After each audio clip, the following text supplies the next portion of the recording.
everybody, and welcome to a new episode of Startuprad.io, your podcast show with startup news and interviews from Germany. Hello everybody and welcome again. We did not stop to bring you the startup news from Startuprad.io from Frankfurt in the heart of Europe, but we did have some private time for all of us and took a little break because many people cannot tell I got teeth less, so I was in some medical treatment and that took away the time to do this December news. Nonetheless, we bring you even more stuff right now because we did not fail to keep track of the German startup scene. Once again, we have Margaret with us. Hi there from Frankfurt. And Christian. Yeah, hello from Trumplandia, mainland New York. Awesome. We talked before, and of course we talked about Trump, and we'll talk a little bit about him later, but actually Christian said, well, he's not living in the US, he's living in New York, which is the United Nations. Whoop whoop. That's it. Getting into our January news, housekeeping, we did a lot of stuff. Once again, our German podcast is number one on a podcast list for entrepreneurs. We did the first time a live streaming in YouTube of the Accelerator Frankfurt Demo Day, where 16 startups from the first batch of Accelerator Frankfurt, as well as some startups from the FinTech Hub of Deutsche Börse, German Stock Exchange, did pitch. You can see the recording of the HD live stream on our YouTube channel. You see the URL in our show notes, www.startuprad.io. We did in German the FinTech review and had the big topics of voice assistant, chatbots, and all the like. They'll put a dent in the fintech universe, my guests think. And I personally did interviews with 3 of the winners of Deutsche Bank Hackathon. One of them is coding chatbots. It's called Wire. It's a platform for chatbots. One of them is called Twins. They are actually located here in Frankfurt in the FinTech Hub of Deutsche Börse in beautiful Bornheim. And then we have FinChild, which is an app concerning financial education and pocket money. Talking about hubs and Frankfurt. Today just came into our mailbox Creator Ventures, Frankfurt-based VC fund, and IBB Beteiligungsgesellschaft, meaning it's something more or less official from the city of Berlin, invest a 7-digit amount in manufacture of ultra-reliable communication systems, R3 Communication. The local blog in English concerning Germany asks, could Frankfurt become the new Berlin for startups? They think so. Bam! There's the Space Starters, a new crowdfunding platform for air and space tech in Frankfurt Rhine-Main. Then we found news CardioSecure. They turn a smartphone into an ECG, meaning tracking the electric activity of your heart. You may remember the sounds from emergency room like boop, boop. Yeah, they do something like that with a smartphone. Deutsche Börse now offers gamers a place to trade virtual goods, reports Reuters. And finally, to make it all round, there is not complete but awesome list of HelloFrankfurt.de, which is like a local blog concerning Frankfurt. It means HelloFrankfurt.de, of course. And they track meetups to do a weekly check and event calendar. And they track like mind-blowing 172 meetups which are taking place on a regular basis in the Rhine-Main area. They are related to stuff like user experience, coding, design, startups, VC investments, and much, much more. Guys, I talked such a lot. Yeah, well, that's actually, I was going to pick up right there. And just on that 172 figure, I still think that that's low. You know, I mean, when I'm watching the growth of, if I can plug this one for a second, Frankfurt Women in FinTech, just since the end of last year, we've picked up another 30 to 40 people. And I think that this is an unbelievably vibrant area that is just choosing to organize around Meetup a lot. But there is so much going on. It's really unbelievable. And it's great because there's also a lot of cross-fertilization. And while I know, for example, you know, in New York, they do the Meetup thing. They do, you know, there's a lot of stuff going on there, but I think the comparison between the two cities right now is pretty awesome in Frankfurt's favor. How do you usually pick which meetups to attend? You have any recommendations? I always struggle a bit with it. Well, for us, there's like Ali Pasha doing from Hello Frankfurt. He's doing a pre-selection, so you can go through every week, like he has it on a weekly basis for German and English. We'll provide you the link in the show notes. And it's like he's telling you what it's all about. And then you can decide, oh, should I attend this meetup or shouldn't? And then when you've attended a meetup and you think it's really worthy, like fintech meetup, like Founders Table, like Startup Couch, then you actually join it and you keep track of the events. But of course, as a busy young professional or as any person, you simply cannot keep track of 172 meetups. It's totally impossible. So for every new one, I take recommendations, and for the old ones, I try to attend on a regular basis. Sorry, here you go, Margaret. Sorry about that, but I was just gonna say, I mean, I think the difference that I see between here and New York is that there is more cross-fertilization because it's smaller. Mm-hmm. I mean, it's so easy to get lost in New York. And if you're in the right, group of people, that's great. But finding that right group of people seems just a lot easier here. I don't know what your feeling on that is. Yeah, that's what I was going to say, because I always have the impression that the quality of the meetups is very different. Usually I think that it's better if beforehand on the platform you have to make a conscious effort to apply for attending. A lot of times it's just like, or otherwise it's oftentimes just people who want to spread their business cards. Very often I just go for the food that is promised. Well, that is a good reason to go. But I think that to your point, I have actually yet to go to a meetup here where it's just been a card fest. That's what's so fascinating to me. I mean, I got into the scene as it was starting in New York, and maybe it was just because it was starting, but I think it's a very, very different vibe here, starting with the fact that it's just not so weird. Yeah. It's just people, and it's funny because, ich kann Deutsch sprechen. I can understand most of what I hear, and I'm starting to have confidence in speaking, but of course everybody knows that I'm a foreigner here, and everyone can tell that I'm an American, and the first thing out of everybody's mouth, no matter where I am, but certainly in startup land, is, so what about the Donald? So what's it like there? I have to ask you. I mean, I've been out of the country now for 3.5 years, but this is definitely an interesting development. What is it like in New York right now? Tell them always you don't know what they are talking you don't know what they're talking about. You don't know what they're asking about. Like, who's the Donald? Well, I mean, honestly, so he's been on our minds now for 2 years, and especially since November, for a lot of people, it's really crazy, especially given like the liberal kind of community here in New York. And there's all this talk of like real America versus the coastal elite, which is kind of annoying in a way, because if you just add up California and New York, you're looking at 70 million people, which is 1 in 4 or 1 in 5 Americans. So you can't really say that this is not real America, and real America is only super small cities in Wyoming. And to give you a dimension for it, it's almost the size of France you're talking about there in terms of population.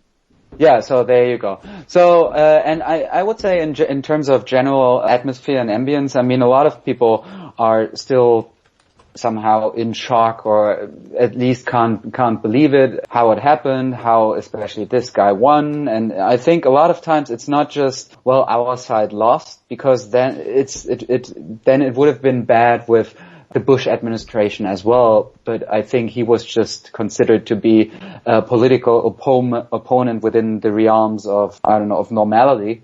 And Trump is not really normal for a lot of people, obviously. And so I think why it feels so personal for a lot of people, and also, I mean, it's at least true for myself, is that he stands for so many things that I just didn't grow up with. And we probably grew up with this idea of there will be ever more unity. And in the end, we are working towards the United Nations of the world. And now if I look at things like Brexit or Trump being elected, it just seems as if there's this huge group saying, no, it's not. Nation is important and we think America first. And this just feels very frustrating for someone who has experienced, I don't know, like the reunification of Germany, then the European Union becoming a really important player on the world stage. And so it just felt for me as if there's always going to be, like I said, more unity. And so this is not what it looks like right now. Hopefully it's just like the last backlash for a long period of time. And I think a lot of the think pieces about Trump right now are just guesswork, and no one really knows what he's going to be up to. The most convincing thing I learned about, I heard, was from a friend of mine who's from Austria, so he has some experience with the right-wing populists being in power. And he said, well, what usually happens is there are all those crazy lunatic promises during a campaign. But then usually what happens is that it's very much about protectionism in terms of the economy, and it's a very corrupt elite.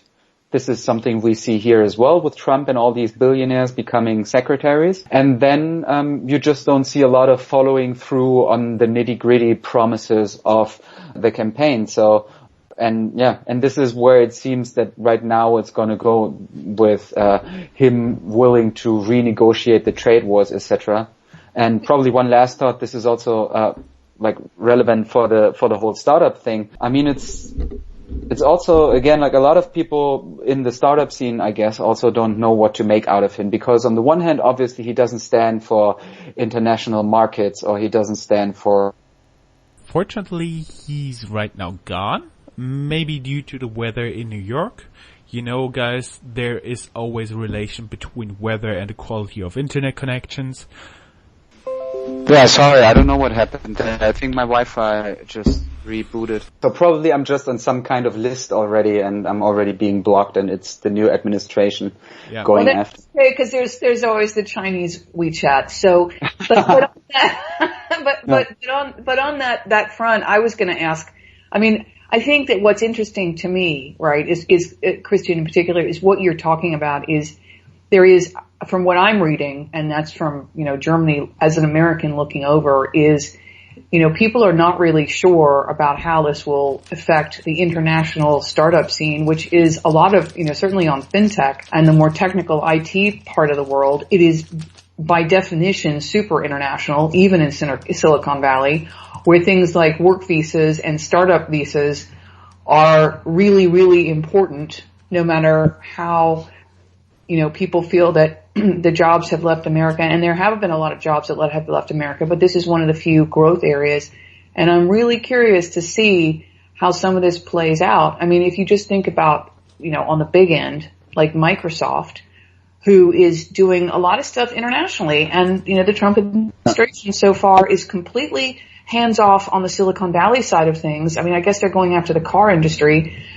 And I have to say that was a brilliant response by the Germans on why American cars do not appear more often on the streets of Germany. But regardless of that, I think on the IT side of things, and on the higher end IT, finance, and tech, all of that stuff is international by definition, and it's almost like it's above the fray. Do you think that it's because Trump is sort of hitting an audience that cares more about old-fashioned brick-and-mortar industry and isn't aware of the fact that, in fact, with a really strong investment in startups, including, grant money and free healthcare for people who want to be entrepreneurs, do you think that that's just a conversation, like many of them, that is being missed?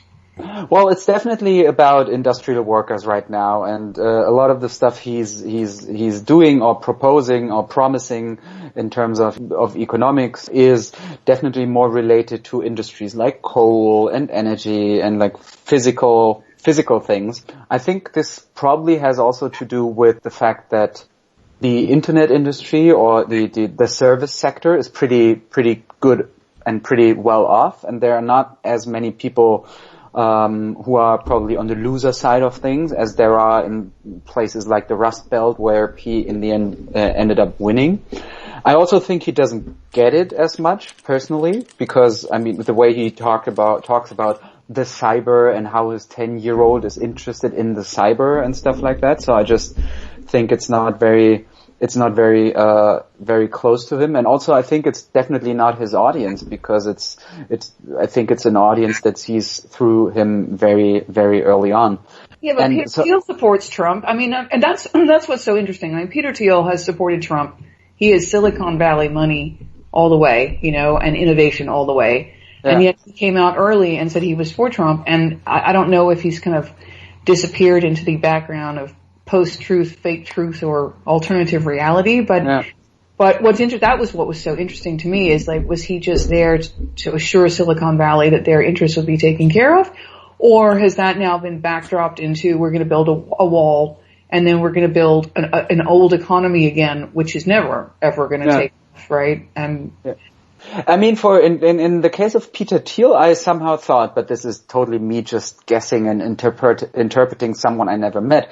I just thought that there was an opportunity there to be the first Silicon Valley guy to be on board with Trump.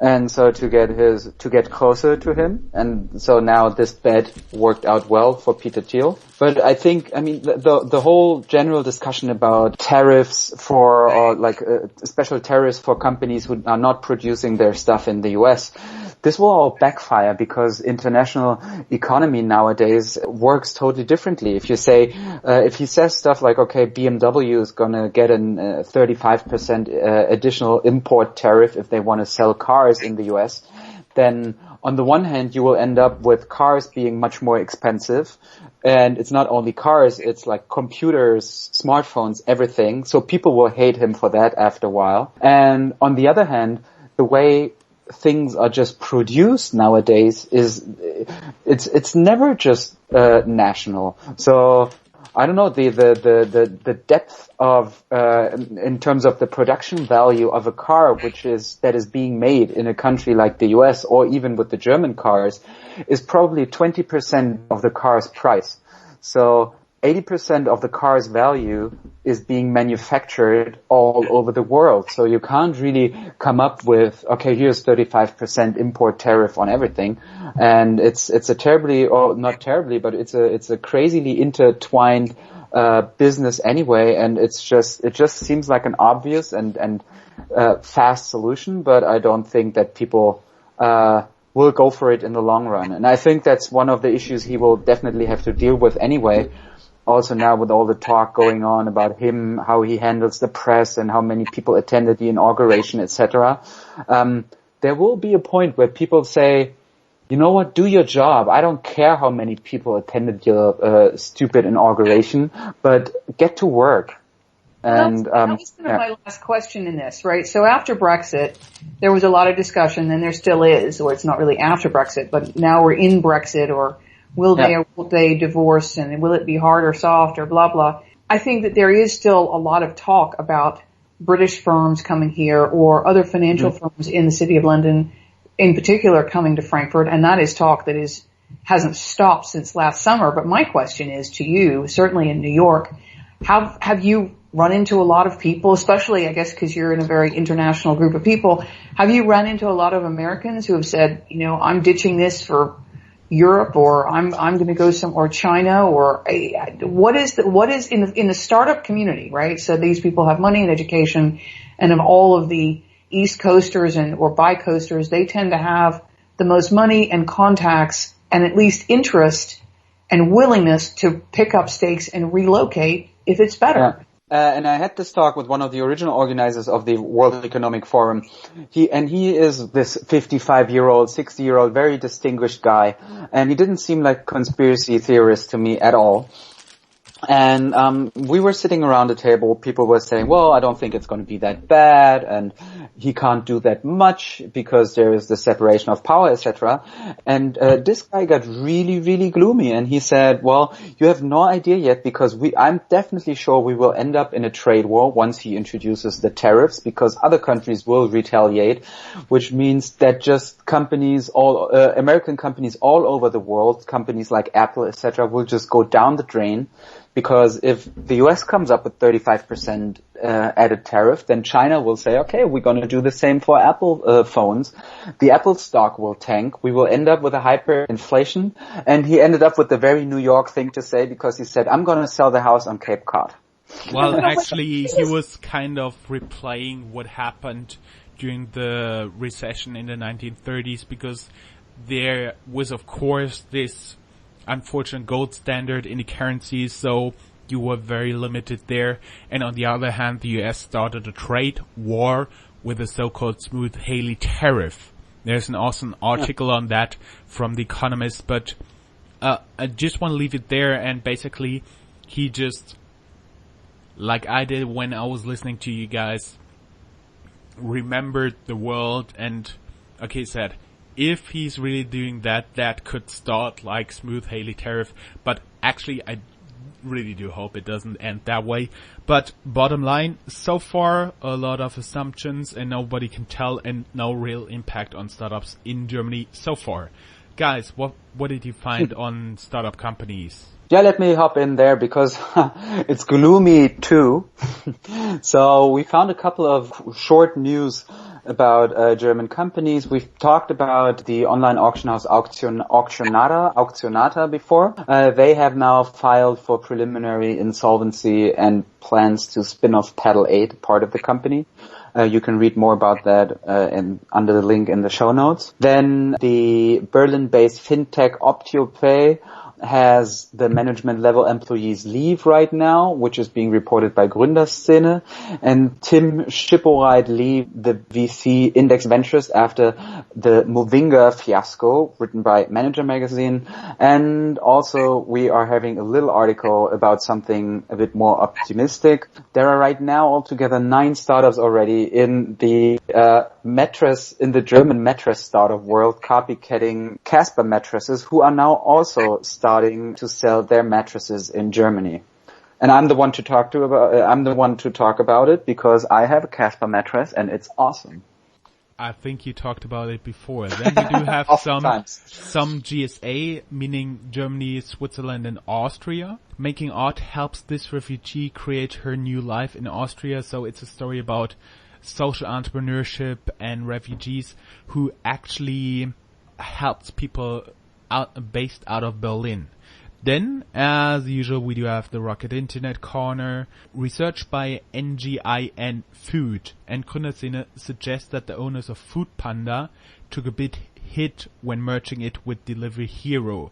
Their work suggests that Rocket's Foodpanda stake was once worth beyond 250 million. Rocket held 50+% of the company, worth 570 million, went to Delivery Hero for 1.1% stake in the Delivery Hero, which is estimated to be worth approximately 70 million.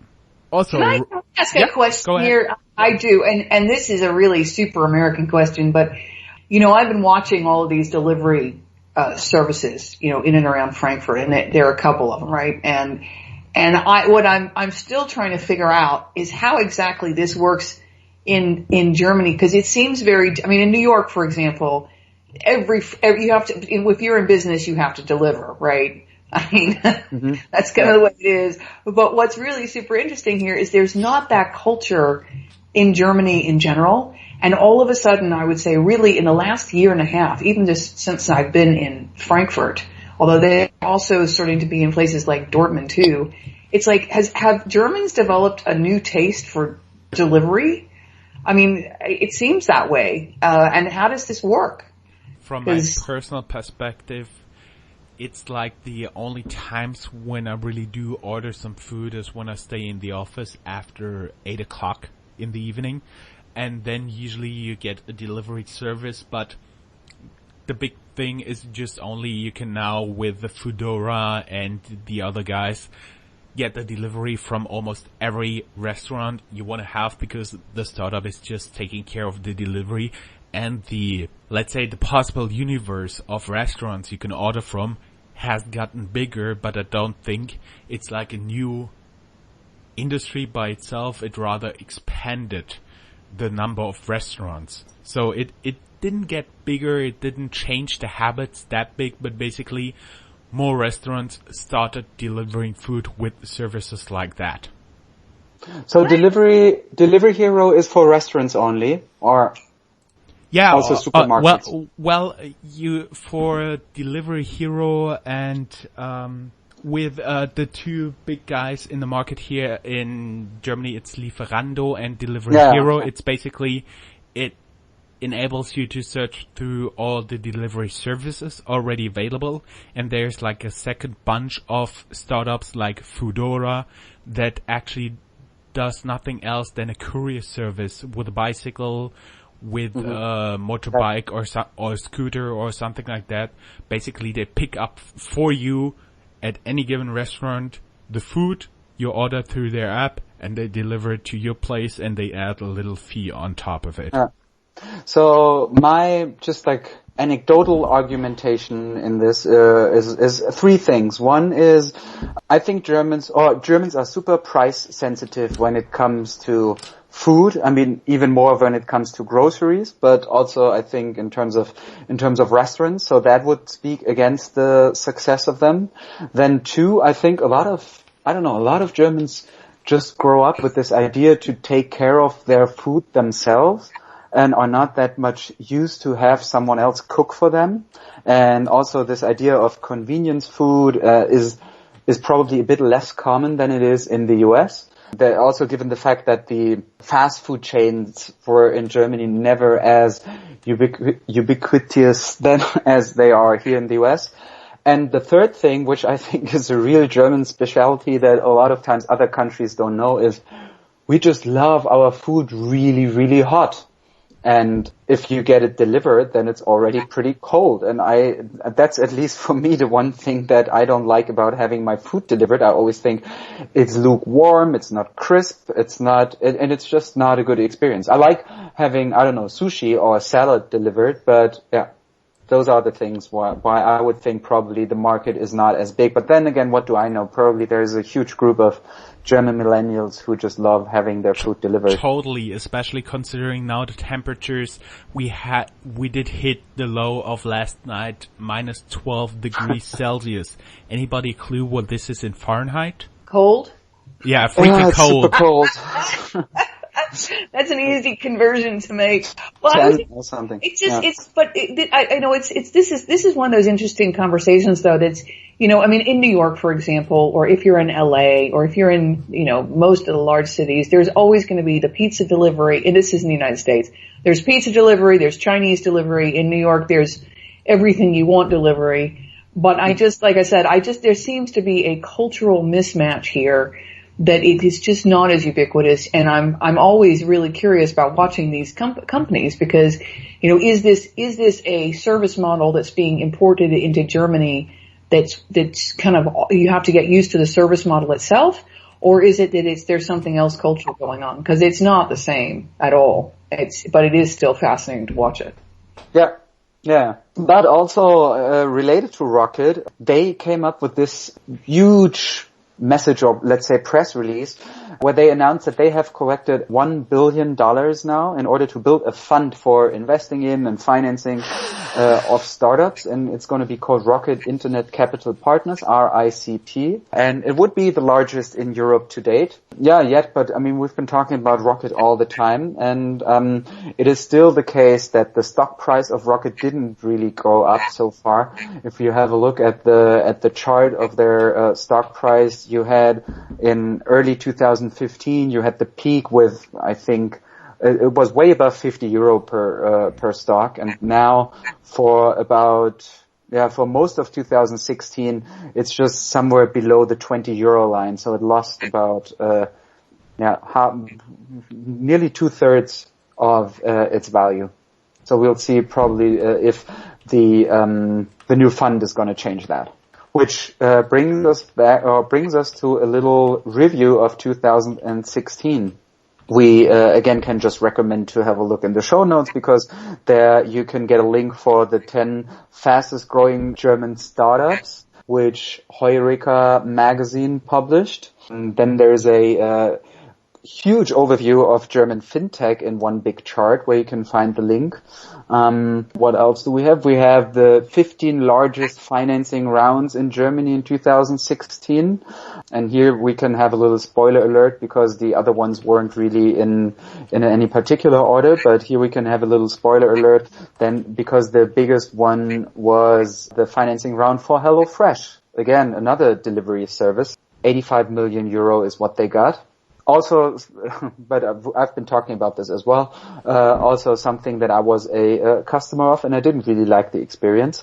And we also have a list of the largest and most important exits of 2015, and TeamView Investor buying P&I, which was the biggest exit for 850 million euro. No unicorns there though. Next one I think is better up to Jörn, talking about the Accenture Health Tech Innovation Challenge. What is that, Jörn? Well, it's basically a global challenge for where startups from the health tech sector can apply, so healthcare and tech merging. We got contacted by the people in charge of this challenge here in Germany. Unfortunately, no German startup made it into the finals, and apparently it is not that popular to apply to here by European startups. In total, 500 startups applied globally. 3 US-based companies made it into the finals, which have been awarded at the 35th JP Morgan Healthcare Conference in San Francisco. Winner was, I don't know how to call it, like Quio, developer of cableless injection device with a cloud platform for smart medication, meaning you can see in the cloud all the data getting collected and then trigger the injections, I assume even via Wi-Fi. Other winners been Capture-Proof, developer of camera, including the visual narrative app for the exchange of information between all involved parties like patients, doctors and the like, and UE Life Sciences. It's a cancer screening tool for point of care, especially developed for developing countries. No pun intended. Whew. Guys, what are you seeing for 2017? We found one source coming from Point 9 Capital. They have a couple of predictions for 2017. One of them is them saying that the triangle of Berlin, London and Paris will cement its dominant European position, which probably isn't that much of a tough guess to make. And they will still account for the lion's share of European VC activity. Their estimate is that they will account for 75% or even more of the VC funding volume within the European Union. And as a little antidote, since I'm working in the media industry, I found an interesting list of the 10 next big things that will fail in media in 2017. And it is a crowdsourced list of more than 800 journalists working on innovation in media. And two of the things they say are right now a bit overblown, probably, is the monetization of Facebook Live videos and Facebook videos as a whole, which also is related to the fact that Facebook really has trouble to figure out exact viewing figures. So it makes it harder for them or for any media brand to actually sell what's going on in Facebook videos. And, the general sense within the industry is that even VR is a bit is not going to be as big as everyone thinks right now. Do you remember when it's a bit overrated. Sorry. Sure. Christian, you remember when you've been from us attending South by Southwest conference? It was all about VR, AR and the like, right? Sure it is, and I think sometimes you need to have like these peaks in interest in order for a market to develop and to see that then there's going to be a plateau which is higher than the one before there was the huge bubble. So the plateau will definitely be risen now. Yeah, but still, I mean, it's the whole experience of VR is still that you need additional gadgets. It's great. People are impressed when they do it, but still it's just not a very user scenario, a very easy user scenario, because it is so immersive, and you need to do a lot of stuff in order to use it. And I mean, yeah, South by Southwest always has, I guess, each year the thing everyone's been talking about, and then it's not going to be as big as everyone thinks, but yeah, we'll see what comes out of it. I think there are definitely ways and definitely industries and verticals where VR makes a lot of sense. You have the health sector, I think, where it can help, and also AR. You have stuff that we see it more and more in cars, and all these ideas that come out of this very creative and innovative industry will, I think, influence a lot of other industries as well. Well, you know what I think is going to be big, and this is, I mean, VR is obviously at some point going to be large, but you have to have faster networks. There's a lot of other stuff that has to happen. What I think is going to be big this year is the use of animation and animated videos in all sorts of outreach and PR, including startups. I don't know if you've seen any of this. I've actually been experimenting with a couple of different packages lately, but it's absolutely amazing the kinds of things that you can do if you're fairly conversant with production to begin with, and it's really cool. So while even though, you know, the monster step that some of these guys are talking about is not happening, and yes, because Facebook is having problems and et cetera, sure, there are aspects of this market that are not going in the same direction or the same speed that perhaps analysts thought about, but I think that the side pieces of that are really, really fascinating, including, you know, the possibility, for example, of a startup being able to do very, very compelling marketing videos that they can pop on social media and are super viral. And that is something that I think is a continuation of the convergence of how we live our lives and communicate, which has huge impacts on startups if they know how to use it. And that's kind of what I wanted to throw in there, is that, you know, there are a lot of tools out there that you can either use for free or for super cheap and start to bring a whole new face to your effort, whatever that effort is, whether it's fintech or insurtech or a little bit more complicated. And that's very cool. And I think there's going to be a lot of that this year. And this is really going to be the first year when that is really going to start to make an impact, starting with things even like crowd financing. I mean, if you can have a cute little, you know, I don't know, 1.5, 2-minute video and you put it on your crowd financing campaign, that's going to make all the difference in the world. Yes, it's a lot of work, and you I think once you start doing it, you realize that even if you want to, or that if you want to have it look like something with a certain production value, then it takes a bit more time, because you need someone who comes up with a script, you need someone who comes up with the voiceover, you need the graphics and animation, but you're definitely right, there are more and more toolboxes and platforms out there who help you doing it. Guys, it's been a very long recording, but nonetheless, there is like a wrap up from my side. We talked in the Rhein-Main Review podcast, which you can listen to on our German channel as long as you speak German. I made a bet with Mario. Mario himself being one of the important person who does the regular founders table, like the startup meeting, being the first one to actually do a meetup, startup related, in Frankfurt. He was the person behind getting Startup Weekend to Frankfurt and all this stuff. So he's like a very important networker there, and we made a bet that the startups in the Rhine-Main area will raise more than 100 million euros in VC money during 2017, and we made a bet concerning one bottle of champagne, because he said 100 million, I said more. Yay! Go for it. Then I have 2 more closing notes. I found something really cool again. It's called the Little Michelangelo.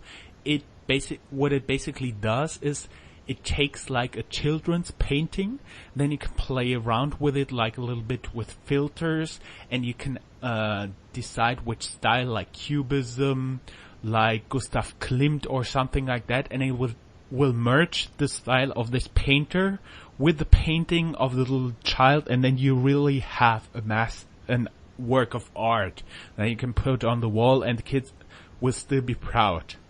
And also, another important German innovator and entrepreneur, Werner von Siemens, yes, the guy from the big company, a great innovator.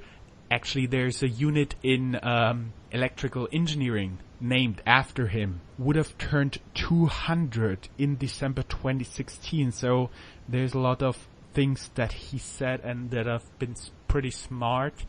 I'll provide you with a link to the article as long as you can speak German, or to the usual Wikipedia article on him.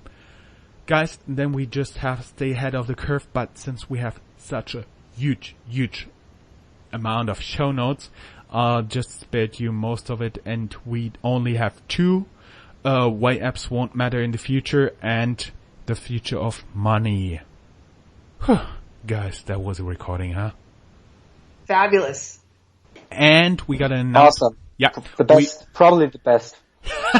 Awesome. We know we're the best. Everyone's telling us we're the best, so obviously we must be. So just like Trump, it's just gonna be great, right? We're better. Yes.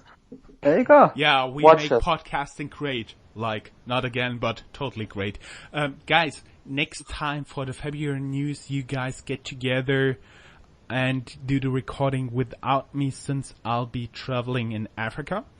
And hopefully I all gonna hear you again, or you listen to me at latest in March. And hopefully we have some more awesome and exclusive stuff till then for you guys. That's it. Sharing is caring. Bye bye. Bye guys. Woo!